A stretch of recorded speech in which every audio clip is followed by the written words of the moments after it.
असीम वकार, आप बोल सकते हैं, रिस्पॉन्ड। नहीं देखिए, ये गुनाह नहीं, नहीं ये गुनाह नहीं है कि कोई अपनी दुकान पर लिख दे जैन शिकंजी, ये भी गुनाह नहीं है कोई लिख दे सरदार की हट्टी, ये भी कोई गुनाह नहीं लिखता है कि कोई लिख दे गुप्ता होटल।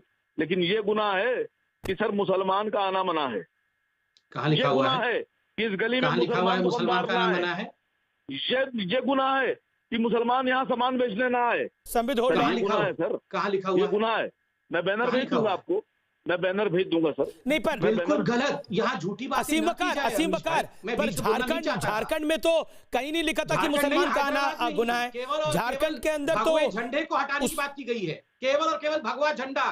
कंप्लेंट कल हैदराबाद का भगवा झंडा का था। साइबराबाद पुलिस के पूरे उस बयान को देखिए। असीम वकार, आपकी आवाज स्वीकार है, बोल सकते हैं असीम। के ऊपर भगवा झंडा नहीं अलाउड है, क्यों नहीं अलाउड? ठीक है, Sambit hold on, let Aseem respond.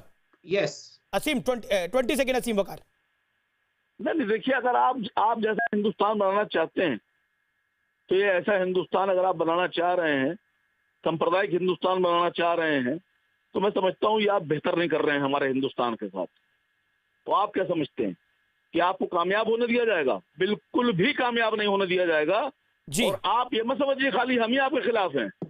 Amit Devgan आपके साथ होंगे, लेकिन बहुत से ऐसे पत्रकार भी हैं और बहुत से ऐसे नेता भी हैं और बहुत से ऐसे अवाम भी है। मतलब आप पत्रकारों को भी बोलेंगे कि ये हमारे साथ है, ये हमारे साथ नहीं है। हाँ होंगे, कुछ पत्रकार ओवैसी साहब के साथ होंगे, आपके साथ होंगे, आप ही जानते होंगे, मैं नहीं जानता। लेकिन मैं किसी के साथ नहीं हूं, मैं मुल्क के साथ हूं। और जहां तक आप इस मुल्क में हिंदू मुसलमान की बात करते हैं ना 1947 का जो बंटवारा हुआ था, तो इस देश में हिंदू मुसलमान की बिना पर ही हुआ था। अगर मैं गलत कह रहा हूं तो इतिहास के पन्नों को निकाल के खंगाल लीजिएगा वकार साहब। जिन्ना ने जब पाकिस्तान मांगा था तो किसके नाम पे मांगा था?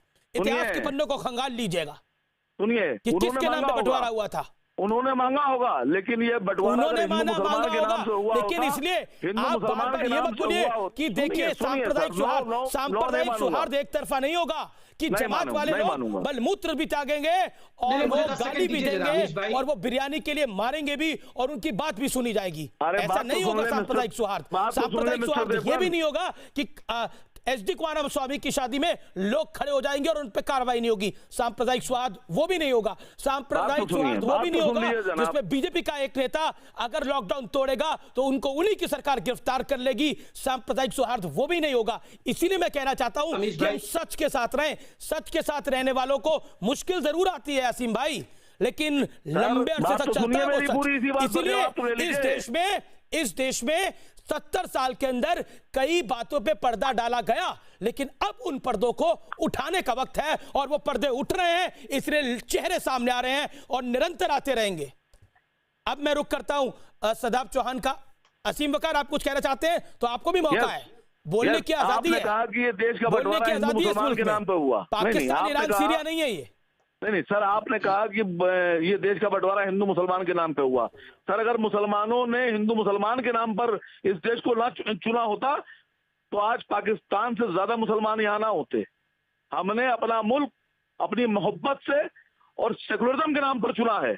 हमने सेकुलरिज्म नहीं था, सेकुलरिज्म कॉन्स्टिट्यूशन में नहीं था। कॉन्स्टिट्यूशन में उसके बाद डाला गया सेकुलरिज्म। आपकी जानकारी के लिए ये तथ्य है। में मुसलमानों की ठीक है, संबित बाकी तमाम पैनलिस्ट वेट कर रहे हैं। अजय आलोक भी वेट कर रहे हैं। संबित एक सेकंड, अजय आलोक वेट कर रहे हैं। अजय आलोक, ठीक है, अजय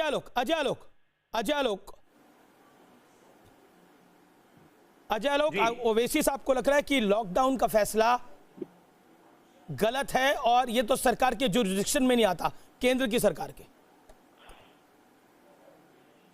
ओवैसी साहब को तो उनका बस चलता तो भारत का संविधान नहीं, निजाम का संविधान भारत में लागू हो जाए।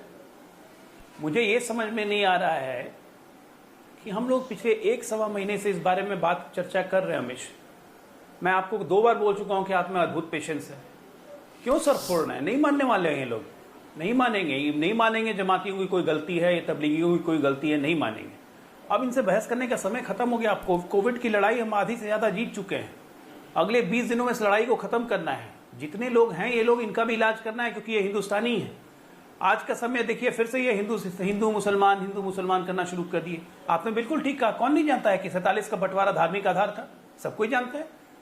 हम लोग कितनी बार कह चुके हैं कि जितने मुसलमानों ने हिंदुस्तान को चुना, ठीक है, बहुत अच्छी बात है, लेकिन ये भी सच्चाई है कि 1946 के उसी चुनाव में, जब देश आजाद नहीं हुआ था, देश के ज्यादातर मुसलमान, चाहे यूपी के हो, बिहार के हो, गुजरात के हो, तमिलनाडु के हो, सब मुसलमानों ने मुस्लिम लीग को वोट दिया, जो पाकिस्तान बनाने में सबसे अग्रणी थी। उससे क्या होता है?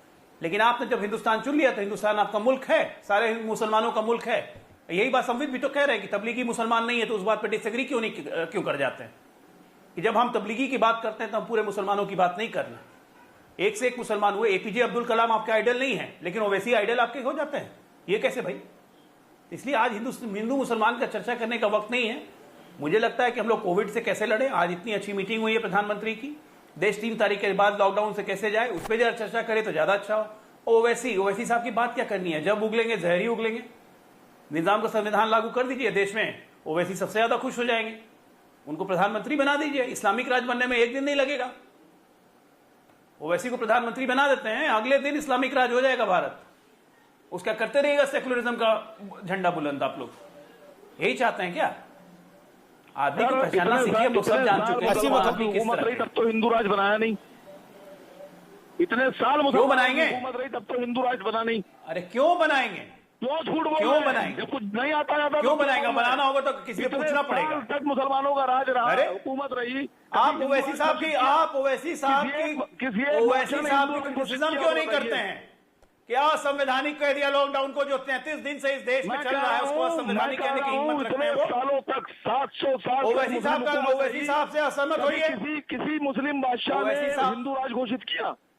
मैं पूछ रहा हूँ, किसी एक बादशाह ने हिंदू राज घोषित किया? हुकूमत रही, इसकी आपको खुशी है? क्या बात कर रहे हैं आप? मैं कह रहा हूँ इसकी चर्चा मत कीजिए। ओवैसी साहब को क्रिटिसाइज कीजिए। ये लोग, आप लोग, एक सेकंड मुझे समझ में नहीं आता, ये आप बार ये मुगल राज पे क्यों चले जाते हैं? आपने ना, मुझे समझ में नहीं आता, क्या औरंगजेब के राज पे गर्व हो सकता है किसी को? औरंगजेब के राज पे किसी को गर्व हो सकता है? ओवैसी साहब को क्रिटिसाइज करने में क्या दिक्कत लग रही है? एक सेकंड अजय, हेलो, बोलिए। ओवैसी साहब ने जो कहा गलत कहा, नहीं कहना आवाज ही नहीं आ रही। दिक्कत आ गई, लेकिन आपकी बात मैंने ये सुनी, आपने बोला किसी मुगल ने क्या घोषित करा? हिंदू राज घोषित किया, हुकूमत होने के बावजूद कोई हिंदू राज घोषित किया किसी ने? ना, यहाँ पर तो किसी ने हिंदू राष्ट्र घोषित नहीं करा। सिर्फ झारखंड में झंडा लगा हुआ था तो तूफान मच गया, जमात का नाम ले लेते तो तूफान मच गया।